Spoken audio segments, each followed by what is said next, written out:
back, everyone. You're watching We Heart Therapy, the special series EFT Talk. I'm your host, Dr. Annabelle Bugatti, licensed marriage and family therapist and certified EFT supervisor and therapist here in fabulous Las Vegas, Nevada. We're welcoming back to our show one of our very favorite EFT trainers. We have Dr. Ryan Rana. He is the founder of the EFT Center in Arkansas. He's the licensed marriage and family therapist as well as an LPC in Arkansas, and he's also the founder of the Joshua Center. And we did a previous episode on attachment dilemmas, so we're super excited to have him back today. And we're going to be talking about the importance of attachment histories and how that is important in our work as EFT therapists and with the clients. And so thank you, Ryan, again, so much for being back on our show. It's great to be with you. Everywhere I travel, people are watching these videos and really benefiting. So I appreciate how much you're investing in EFT. Well, thank you. And thank you so much for being a part of this, because we wouldn't have a show if it wasn't for your wonderful time and tremendous contribution. So thank you. You bet. It's my honor. So let's talk about attachment history. So, and Ryan, this isn't a very common topic. So let's first, before we get into the topic, let's talk about, maybe give a quick definition of attachment histories, or I'll tell you what I think my definition is, and then you can tell me a little bit more about the topic. But when we say attachment histories, from my perspective, what we're talking about is a client's experience with attachment growing up through their life up until now, their attachment experiences that have shaped who they are and how they show up in their relationships and in the world. And this can be parental relationships, romantic relationships, and any kind of attachment experiences that have shaped their attachment strategies. Does that feel like a fair definition? That's great. That's great. Yeah. You know, and this is kind of the second half of step one in EFT.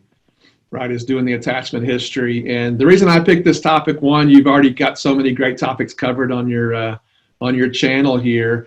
I don't hear it talked about very often. And the pieces I want to share today, they're, not necessarily profound, but I have gotten feedback from supervisees and clients that it makes a difference. And so I think I want to be really practical today and looking at something that can make a difference in our work. So yeah, that's what I want to do. That's wonderful, because I definitely think there's a need for practical applications of the model. And so if we can dive into this, what would you say? So tell us a little bit more about attachment histories, and practically speaking, why are attachment histories important, and at what point are therapists going to want to be collecting the attachment histories? Yeah, great questions. I think there's some variation in how EFTers do this. I'm a textbook guy. I really like to meet with the couple or family, as it may be, once, maybe twice if there's a lot of chaos. And then I really like to split them and do separate attachment histories. I used to do it some of the time. Then I began to do it all the time with couples. And then I saw the value of also doing it with individuals and families. So I'm pretty religious about doing it in this way, because I've seen the real benefit. And, the traditional use of an attachment history is part of the assessment. And I do want to comment on that, although I'm not going to emphasize that today. It's a great time for us to check on safety. It's a time, if there were violence or something that's unsafe about their relationship, that may not come up with the partner in the room or the family member in the room. So it's important that we do it in that way. What I want to do is to try to advance the conversation about attachment histories a little bit into two areas that maybe aren't always used this way. I think we have opportunities in small doses to use really impactful psych ed to shape expectations about the process. And also, more importantly, I think we have a chance to be really EFT in our attachment history, and to use someone's story to have a small corrective experience with them with their vulnerability. So I'll be talking about that here in just a moment. Does that make sense to you?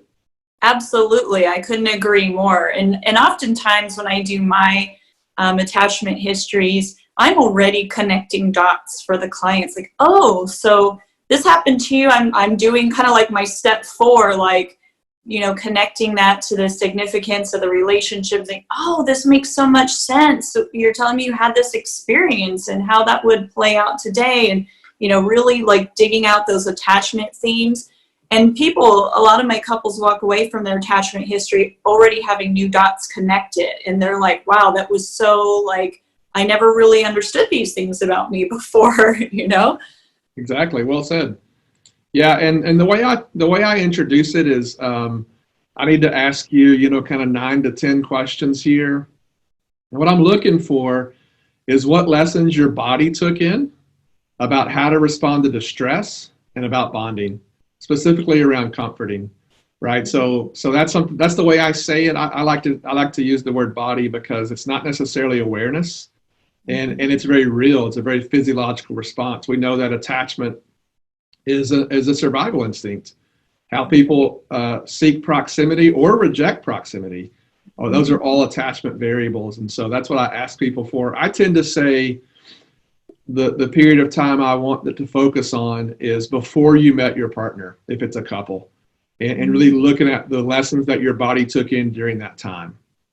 And so that's the way I introduce that. For me, attachment history, and I was, as we were preparing for this, I'm not exactly sure who to give credit to. I'm sure at some level this is Sue Johnson's. I think Scott Woolley was involved in this. I don't know if Becca or others. So certainly I'm not saying this is original, but really quickly, just the 7 categories that I tend to address. I started off with the list that I got at my externship back in, I think that was 2009. And then, after a while you memorize it. And so I go off that. And I really recommend that, by the way. I definitely would not encourage, just my opinion here, to give the attachment history out to be filled out. I think you would miss out on really important variables of being able to experience your client answering these questions. So the 7 categories for me are really assessing the emotional rules of expression that came from their family of origin is number 1. Number 2 is to establish their safe attachment figure in their growing up years and what their dance was around that. The third one is experiences with betrayal from that attachment figure and or rejection from important relationships. To me, that's really important. Then I want to assess for competing attachments. I know that you and others have written a lot about that, and even getting specific about have they or do they have competing attachments. And then safety. When did they first learn that life could be unsafe? And that kind of segues into a trauma history, which we need to find out, because we know that some people say trauma changes the brain. I would like to add, it's not so much that trauma changes the brain. It's as much as it is being left alone in trauma. Unrepaired trauma changes the brain. So we want to know that. And then the last one is, and I used to skip this for years until I learned the hard way.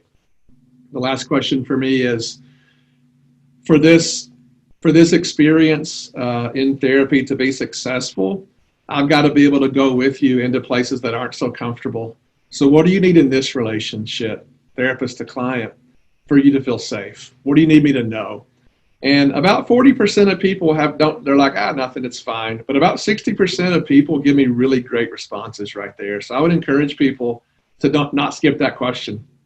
That's a tremendous question. And now I'm curious, what kind of helpful responses have you gotten from clients? Yeah, questions like, I need to know for sure that you're not going to might be judge me or over focus on this, or sometimes it's like model stuff, like you're not going to make this all about my gender, are you?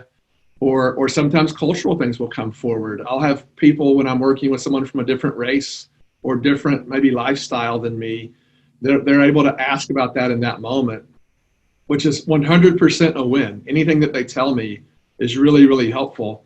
And so I'm able to facilitate my presence with them right from the start. So every time someone gives me a great answer, I'm always write down, make sure you continue to ask that, because that's really important. So yeah, I mean, EFT, we talk a lot about how EFT is all about safety.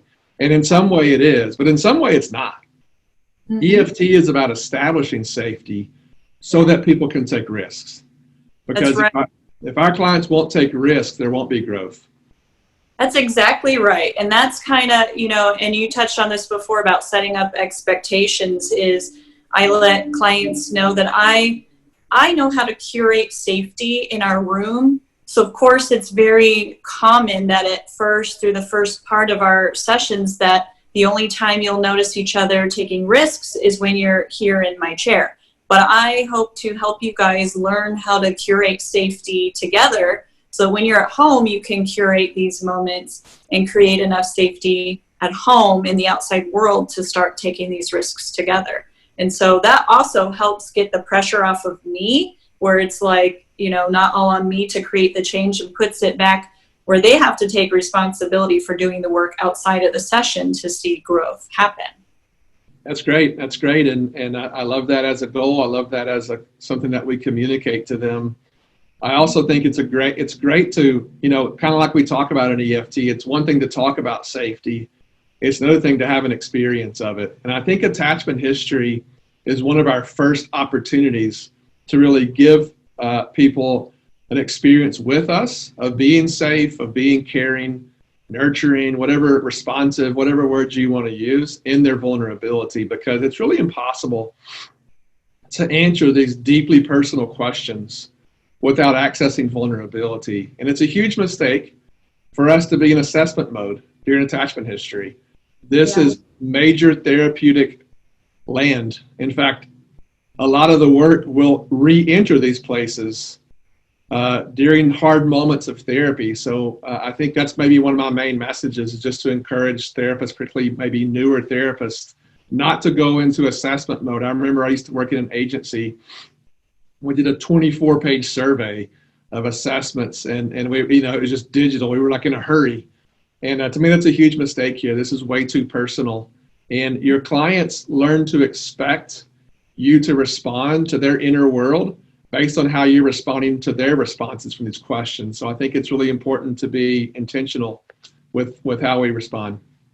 I love that. And so this is what I do. And remember, there's multiple right ways to choose how you do your individual assessment, attachment history sessions. But I know some therapists just do half an hour. But to me, that's not nearly enough, especially if they've been married for a really long time, or they're a more mature client. They've had way more life experiences that have shaped them.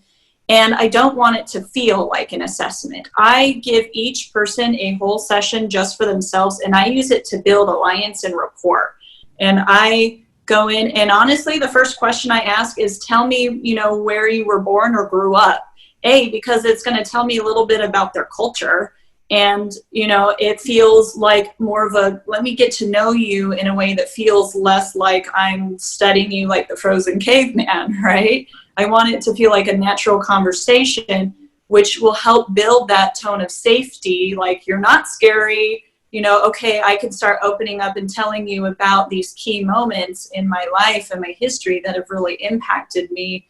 And it's starting to feel safe when I feel like you actually want to have a conversation with me, and you want to get to know me in this safe way. Yeah, it's great. And because in some ways, every family, maybe even every client, is their own culture. This is an opportunity for us to lean in and be curious about their whole experience of themselves, and not just specifically to the presenting problem. And particularly if someone is of a different race than you, or a different type of relationship, this may be a good time to ask directly, is your race, for instance, a part of this? Does this factor in? This is one of many points that you might check in with that.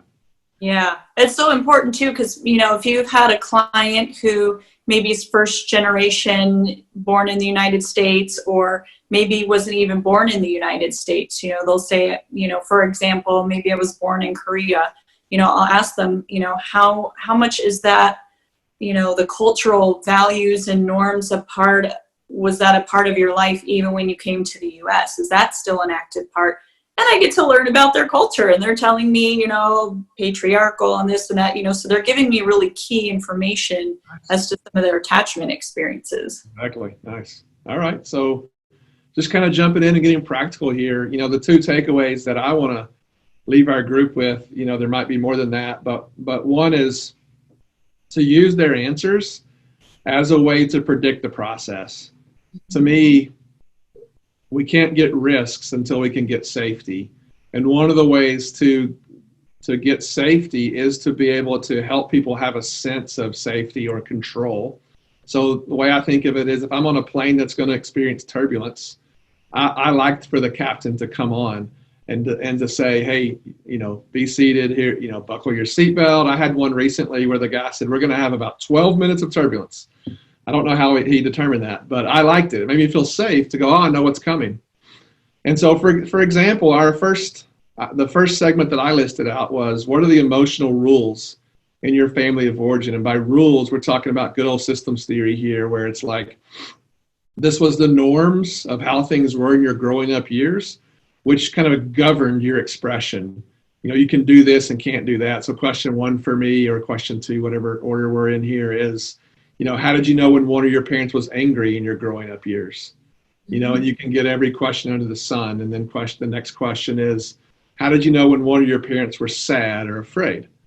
And the answers to those questions are not just answers about their history, but it's going to say, these are the rules that are in my body now.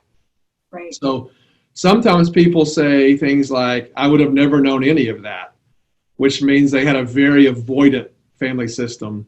Or more commonly, the response I get is, I saw anger, but I never saw vulnerability. Mm-hmm. And so I just stop and say, is it okay if we just talk about that for just a moment? So because of that, your body at times is going to protest this process, right? If you learned in the most powerful way there is to learn anything on earth, which is experientially, implicitly shown to you that we don't show vulnerability. When I ask you a question that may feel more sad, or there might be a fear, your body's is going to protest that. And I want you to know you have very good reasons for that. In fact, if you could, I'd love it if you could just let me know when that starts to happen. And so I'm also sort of just laying out how this might affect the process. So I think it's a good idea to sort of intermingle points of psych ed throughout here. A time, again, if someone has a lot of rejection or a lot of betrayal, then that possibility is in their limbic system. And our limbic systems are so focused on our own protection that, that's going to interrupt process. They're going to, at some level, feel a little more risk when it comes to things like enactments or things like responding to their partner's vulnerability than they might be otherwise. So I think it's helpful to point that out as you go, not in a shaming way, but in a normalizing or predicting possible blocks that are inevitable and just part of the process.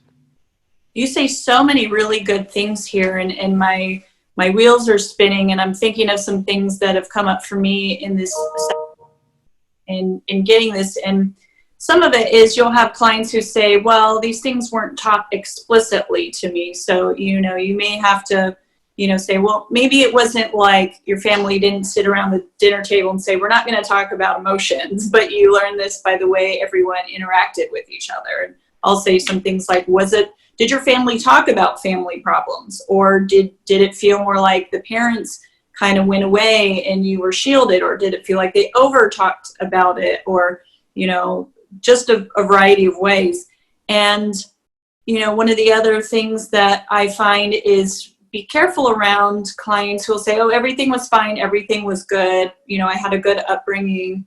Like, what is good is relative, right? If they didn't know any better, but they had, some neglectful experiences or some bad experiences, and maybe good for them meant they found a way to cope and be happy through that process, doesn't necessarily mean that they didn't suffer attachment injuries or have negative attachment experiences growing up. So make sure when they say it was fine, it was normal, that you actually lean in closer and understand what do you mean by normal? Can you walk me through an average day as for you as a kid, or what was your happiest moment, or what was your worst moment? Don't always take it at face value. For sure. Don't ever take it at face value. Good, fine, even healthy are very subjective, right? Because for some people, what I might say is healthy is a very attuned, responsive system.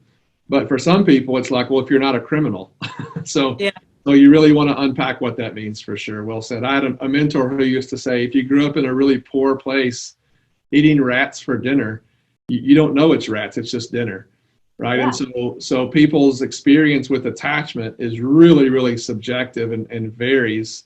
What doesn't vary, what's not subjective, is that attachment is experiential. You can't teach it intellectually. It has to be caught and felt, not just information. It doesn't hurt to teach a little, but as we've all experienced, if you try to teach couples to bond, they'll sometimes be happy in your session, but they'll come back next week right where they were.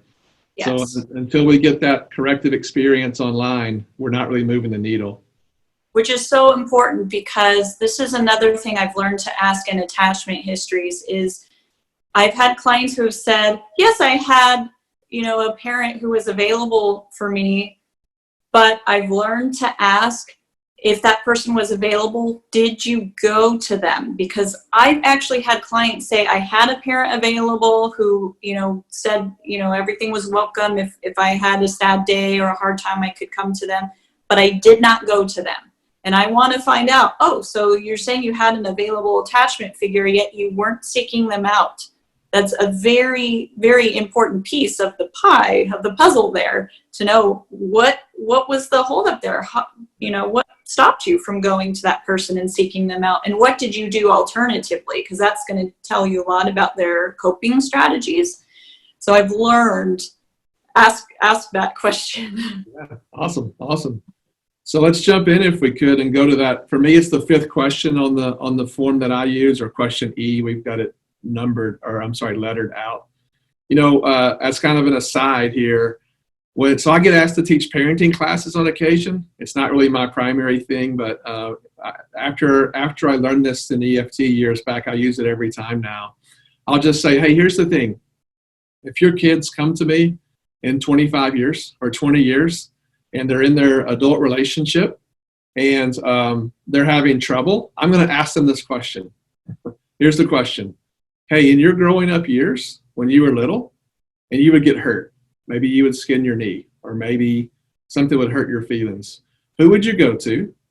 How would you know, or how would you let them know you were hurt, and how would they respond? To me, it's the most important question on the attachment history.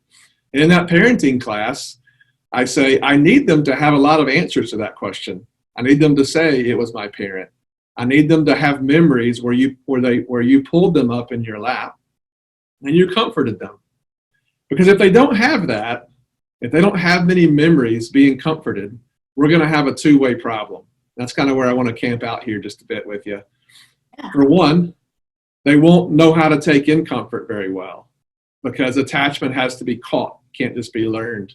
And so if the body hasn't been comforted, then it's not very good at taking in comfort. And so, thinking about Dan Hughes and other people, Dan Siegel's work, as well as Sue's and others, people don't develop emotional fluency until they've been responded to. It's response from other that gives clarity about one's inner world. So this question isn't just about their attachment figure. It's really a question of view of self and view of other at the same time. So this is $1 million question. But not only that, if they've not been responded to and comforted, then they get in an adult relationship and they see their partner in distress and they don't sort of know what to do, which basically means I tend to respond to others the way I've been responded to. And so this is the point of the question. It's also a good reminder, I think, for all of us about how responsive we are to our children or others around us. So I think that's really important. Does that make sense to you? It absolutely does make sense. And I was just thinking, there it is right there when you said, the client who sees their partner in distress and doesn't know what to do, doesn't know how to comfort them. They're responding the way they were responded to. Right. And I also thought it was interesting too, when it comes time for trauma, is that some clients didn't get responded to, but they know what it feels like to not be responded to, and they will protest it in the relationship. But then when their partner does try to comfort them, they are rejecting of it. They don't know how to take it in. Right. Or that itself is a danger cue. Mm-hmm. So it's really heartbreaking, it's common, but it's also really heartbreaking that when people get to this question and I say, in your growing up years, you would get hurt.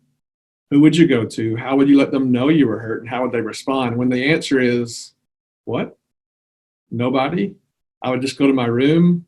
I mean, what they're saying is, buckle your seatbelt, therapist, because this is not going to be easy.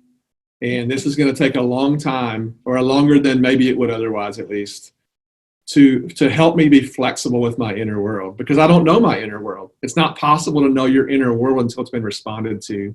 And not only that, therapist, when you get my partner in their vulnerability, I'm likely to freeze or coach them or just go away. All the things that our attachment styles inform us of what to do.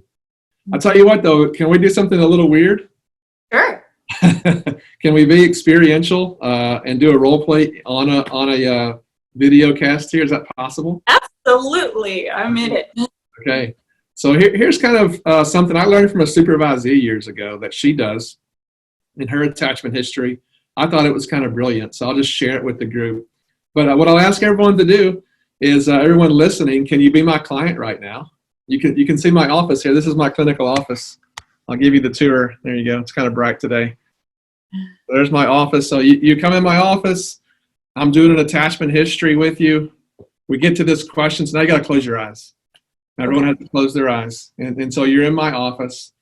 And I'll just talk to you about your family of origin and emotional expression range. And I did a little bit of psych ed about what that taught your body and how that comes forward. My next question is, so let me ask you a question that's really important. You were little in your growing up years.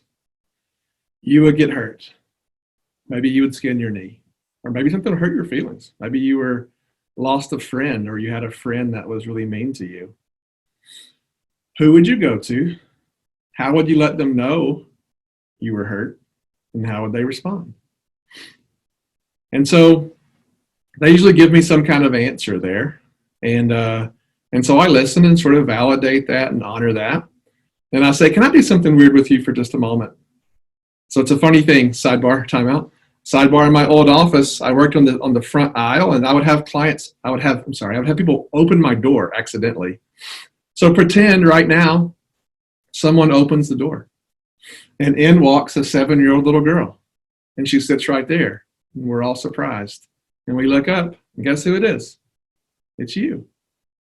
So it's 7-year-old little you. And so what I'm trying to do now is to make this really vivid.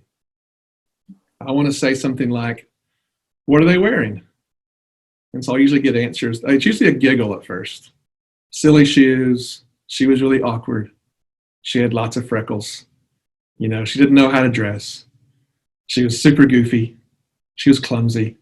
I'm like, wonderful, right? So you can see her right now. They're like, yeah. And it's like, okay, how do you feel about her? Do you like her or do you not like her?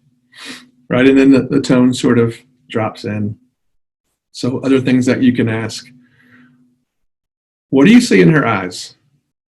Is she happy or is she hurting? And how do you feel about that?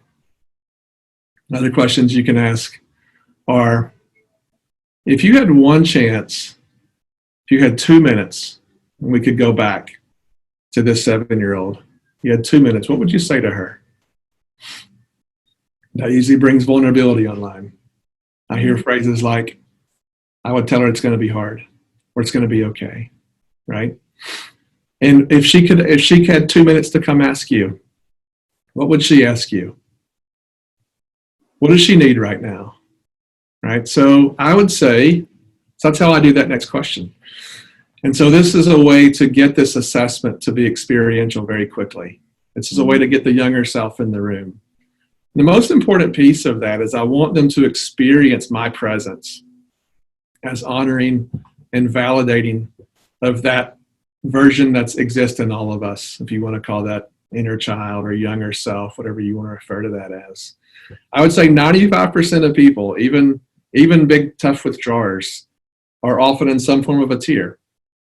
It's hard to close the door on the 6-year-old version of yourself. Mm-hmm. And this gives me a chance to respond to them. That's the most important thing for me in all of the attachment history, is to sort of, this is not a great analogy, but to draw first blood in terms of vulnerability. This is my shot to sit with you in that really vulnerable space and for you to experience me honoring that vulnerability. Yeah, I think that would be so powerful for clients. And even as I'm sitting here and it channeled something that came up for me, we just had Jim Thomas out here talking about addiction, attachment, and emotion, and he did some attachment history kind of questions around sadness and different emotions. And as you're talking about this, I'm connecting the dots and remembering that I figured out in this exercise that I actually had different responses. Like I could go to my mom, she was very comforting, like if I would cry, but then I had this other experience because I was the only girl with two big brothers, where I was also taught, dust it off, brush it off, you're fine, suck it up, so it's like two differing. And I have a very vivid experience. And I don't know if I would have been 7 at this. I was in 5th grade. I don't know if I was 7 or how old I was. But I remember this point where we were in PE and some boy like pushed me down really hard, like shoved me because he like ran into the base I was guarding. And I skimmed my knee and I stood up and I cried as I had always done. But then I remember seeing everyone else look at me cry, and I felt like this shame. And that was the moment where I realized you're too old to cry over skinning your knee. Yeah, yeah. And ever since then, I never cried over that. Wow, wow. Mm-hmm. That would be really, thanks for sharing that. You're welcome. I think we all have those experiences where life teaches you that your vulnerability is not wanted anymore. And so what an opportunity it would be for me to just engage with you in that moment and sort of apologize and say, I'm so sorry you got that message. We want you to know it's invited back. Because in this room, we need her online. Yeah. We need her present with us. One of the few things that overcomes a reactive cycle is that sort of the power of that vulnerability when it's met with love. Maybe it's the only thing that's sort of stronger than fear. And so that's a part of us that, all of us have been really, really challenged to get rid of that, just to be the stronger version of self.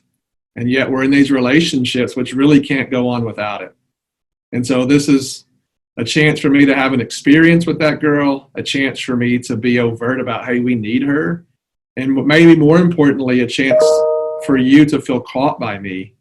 Because that is a small corrective experience. And if someone starts to be caught, they start to jump more. Yeah. But I also about what you said, though, that I think is very, very important. You talked about, asking, that young girl or that young boy, that young child, how do you feel about them? Do you like them? Yep.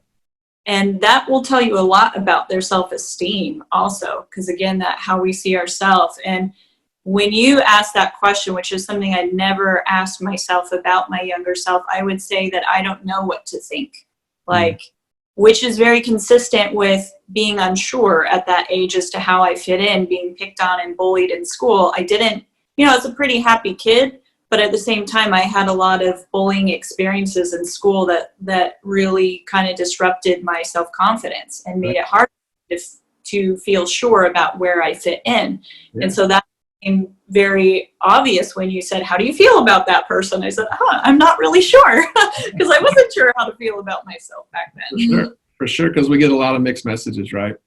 And particularly if we don't have that stronger, wiser other who are continually engaged with us, then those questions that the world brings to us become a lot of chaos. That's really, really normal. Good pickup, by the way, because how people answer that question will tell you a lot about model of self, like what you're saying.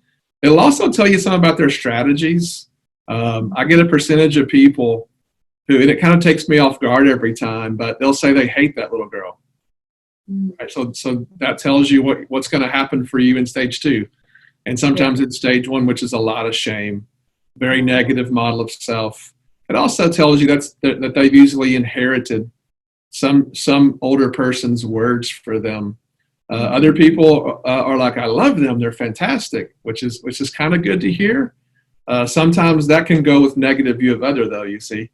So all these are, whatever they say are chaos. I'm not sure what to say, happens on occasion.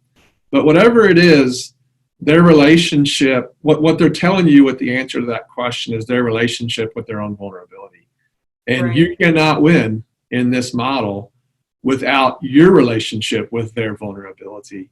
And so this is our opportunity to earn a chance to hear that, to get that part of them back online. One of the things that we know is when, the definition of secure attachment is connection, disruption, repair. Connection, disruption, repair. People that live in disruption too long, it just wrecks them, wrecks their view of self, wrecks their view of other. And the adaptive move there is to get rid of the vulnerable parts of themselves. And that's what we're really teeing up for, is to say, hey, can we fight together to get that little girl back in the room, the little girl who has needs and isn't self-actualized and doesn't have it all together, because none of us do. We're all vulnerable. So this is really about just finding that space with them really early on. Yeah, and you're saying something else that's really, really important about that view of self, view, and other, and the way this, the implications that has for stage 2, because that's where you're really going to be working with their view of self and view of other, and, to remind everyone that what attachment theory says about those experiences and how they shape how we see ourselves and how we shape others. And the way, the view of others can play out as adults is you'll have people who are very jaded. They'll come in and say, like, they're really sarcastic, or they're just really, when they think of other people, they automatically go to the worst place or the worst case. They think people have a hidden agenda. They tend to just be distrustful of other people's intentions, or just not believing that other people have your best intention in mind. And so that's an indication that there's been some kind of betrayal, or, that there's a negative view of other, versus people who tend to be, generally have a positive outlook on people they meet. Like if they met a stranger in the store and had some kind of weird interaction, would they see that as, that's just, other people, like you can't really trust them, or, oh yeah, this person, like they were just struggling and it's not anything against me, like that positive outlook. And that'll impact how they see their partner too, if they're trusting their partner's intentions, or when their partner, maybe gets, you see this, like when their partner gets angry, do they start internalizing that anger automatically as it's always me, even in the absence of those messages where the partner is not saying, yeah, it's you, it's your fault, they'll internalize that, versus someone who has a little bit more positive view of other isn't necessarily automatically going to define everyone else's negative emotions as something that they caused. It could be, oh yeah, maybe they're just having a bad day, or, they might be able to factor in more context. Yep, there's hundreds of iterations there of how that can go down. But all those, it's important that we hold that attachment lens to go, all these are adaptations, attachment adaptations. And making sense of that. And that's what a good attachment history will really get you, is a clear view into this world, because people won't let you see it for a long time. They shouldn't let you see it for a long time. If we're doing relational work, the person sitting next to them is really important, but they're also a danger cue. So this is your opportunity to go ahead and sort of look behind the curtain a little bit and be with that person before the storm comes. And so hopefully, I don't know that I could do it very well on a video cast, but hopefully you were catching a little bit that at this pace, we want to slow our pace down. We want to try to be present. We want to get out of assessment mode. We want to start working reflection and validation. We want to honor and normalize. We want to practice our risk voice, where we become more simple, slow, and soften as this experience happens with the vulnerable part of themselves. And I think that just sets us up for them to take risk in our office in the next 3 or 4 weeks. Or we talk a lot in my office about session 7 or 8, which is when things really come online, right? It's the newness is worn off, the pain is there. And so if I've had a good experience with them in deeper places, they're much more likely to stay with me when I need to interrupt them, when I need to ask them to take a risk. They've already been there with me. So that's kind of the idea we're shooting for there. Yeah. So, and as we move through this, kind of back to the psych ed point, something I've done a lot of trying to improve upon in the last couple of years for me is to get more clear from the start on what to ask them to expect. I've been surprised to see the amount of variation that EFTers use. Some people are like introduce the whole model, and do like a 10-minute thing on EFT. I was trained from the very start of grad school not to do that. So I don't do a lot of that. Not to say that it's wrong, but I do try to get clear on expectations. So the number one thing people present for when it comes to couples therapy is communication. And you want to talk about one of the most non-useful words on the planet, right? Because all behavior is communication. So when people say they have communication problems, they're really just saying we're not acting right, right? Yeah. So it's just sort of a throw-out word because that could mean so many different things. But the other thing that you hear a lot, I know you do, is we want some tools. We want some tools and some techniques. And so what I've learned to handle that with, which is, it's great to assign Hold Me Tight or Created for Connection or whatever a good fit for them. Love Sense. Jim Thomas does a nice job talking about Love Sense and using that book for premarital or whatever it may be. Those are great. But I've learned to say, can I be honest with you? The best way for me to give you some tools is let's use them right now. So that's what I want you to expect here. It's not so much that I'm going to teach you ideas that you go practice out there. The tools that I want to teach you is for the experience right now. So I don't want to talk about tennis. I want to play tennis, right? A good tennis coach doesn't sit in the classroom and talk about the physics of swinging a racket. A good tennis coach gets on the court with you and gets you in angles and shows you movement. And that's really what we're trying to do with experiential work in EFT. And so I'm finding that if I'll get more clear on that on the back half of my attachment history, clients are more ready for it.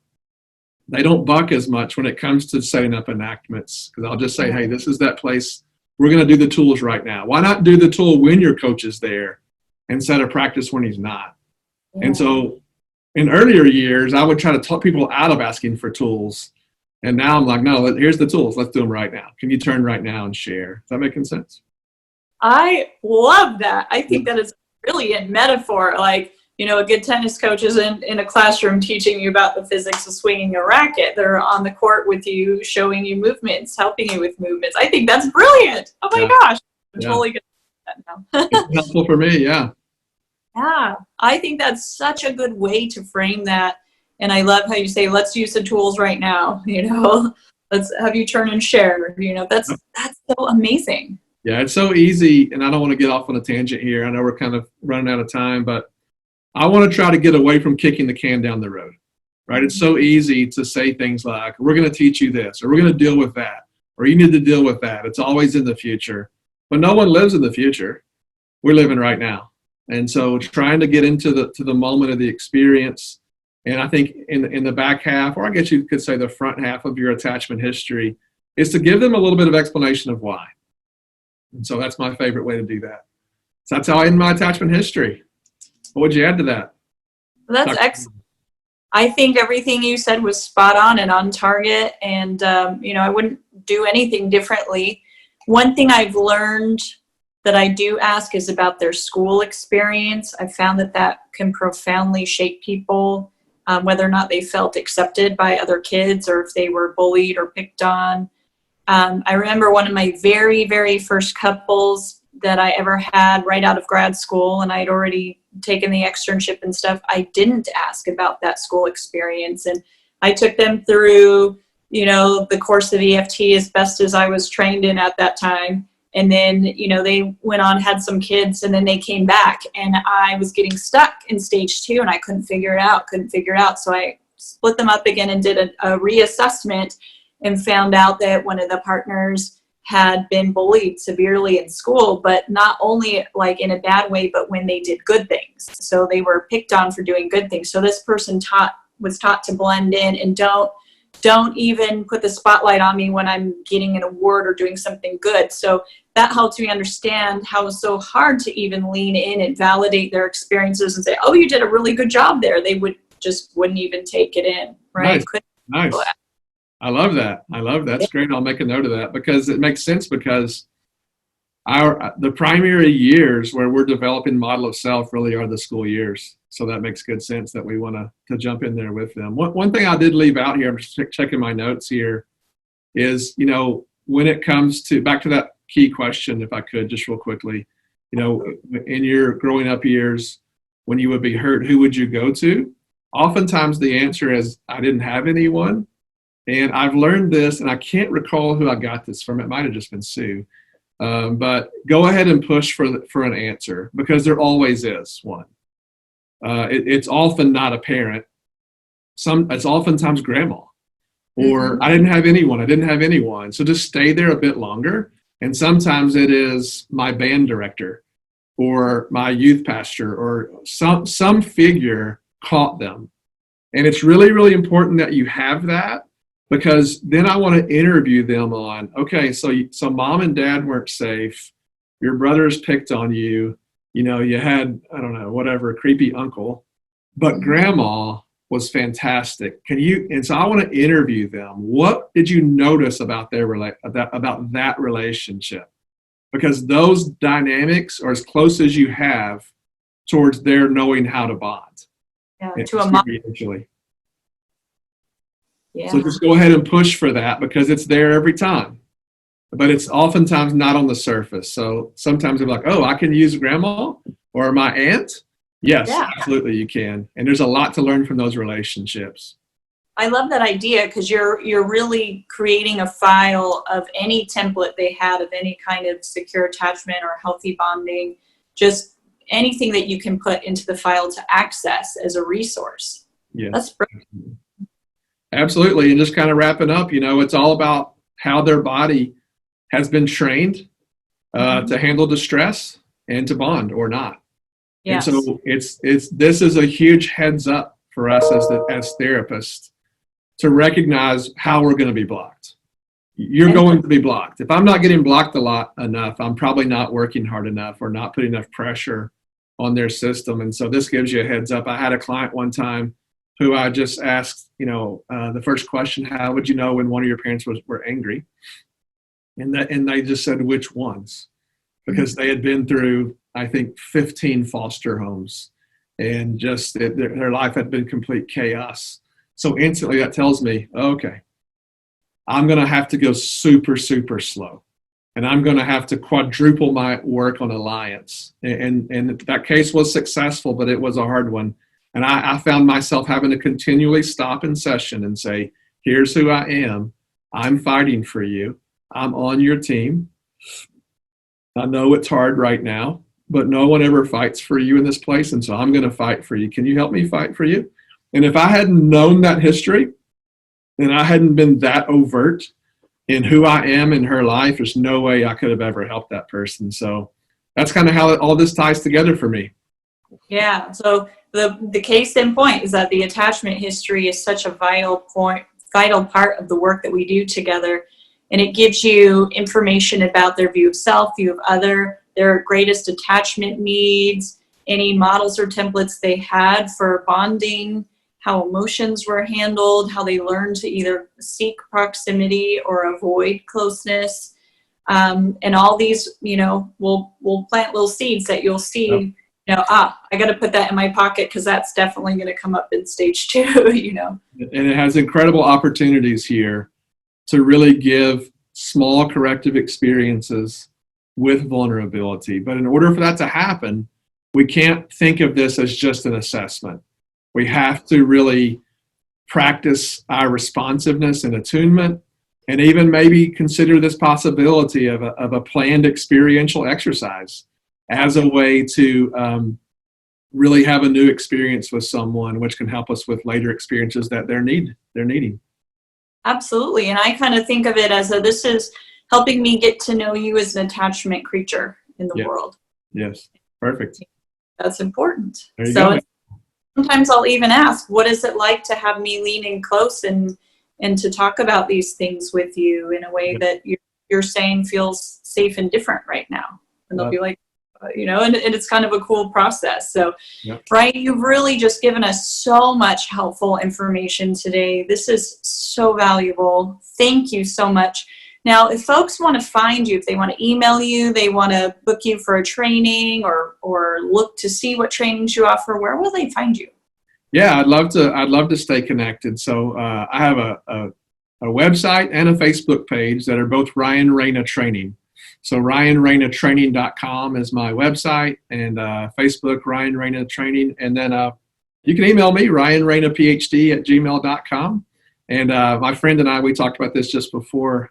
James Hawkins, an EFT supervisor, and I are doing 2 podcasts.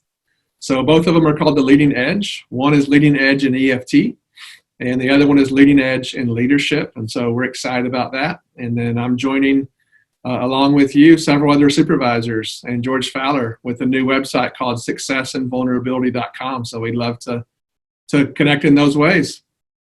Excellent. Thank you so much, Ryan. And guys, I'm going to make sure that I put the link to Ryan's websites and information in the description for this video on YouTube. And just a reminder that we are a podcast now available on iTunes, We Heart Therapy.